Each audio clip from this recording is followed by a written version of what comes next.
Bangladesh jewellers সমিতির সভাপতি বসুন্ধরা গ্রুপের ব্যবস্থাপনা পরিচালক সায়েম সুবহান আনভীরের কমিটির বিরুদ্ধে নানা অনিয়মের অভিযোগ তুলেছে সংগঠনটির সাবেক সভাপতি এনামুল হক খান। সকালে সংগঠনটির প্রধান কার্যালয়ে এক সংবাদ সম্মেলনে তিনি বলেন, স্বর্ণ ব্যবসায়ী না হয়েও গেল 5 বছর ধরে তিনি সভাপতি হয়ে পুরো সমিতিকে ধ্বংসের দিকে ফেলে দিয়েছেন। তাই এই খাতকে বাঁচাতে বাজুসের বর্তমান কমিটি ভেঙে দেওয়ার আহ্বান জানান তিনি। বলেন, নিজের ব্যবসার স্বার্থে আন্তর্জাতিক বাজার দর উপেক্ষা করে স্বর্ণের দাম নির্ধারণ করা হয়, যার ফলে সাধারণ ক্রেতাদের নাগালের বাইরে চলে যাওয়ায় ব্যবসায়ীদের কেনাবেচায় বাধাগ্রস্ত করেছে বলে অভিযোগ করেন তিনি।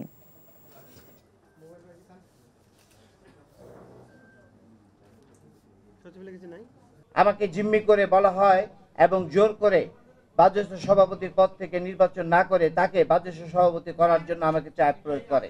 এরই ধারাবাহিকতায় সাধারণ প্রার্থীদের নমিনেশনের কেনার সুযোগ না দিয়ে সায়েম সুবহান আনভীর নিজেকে সভাপতি ঘোষণা করেন।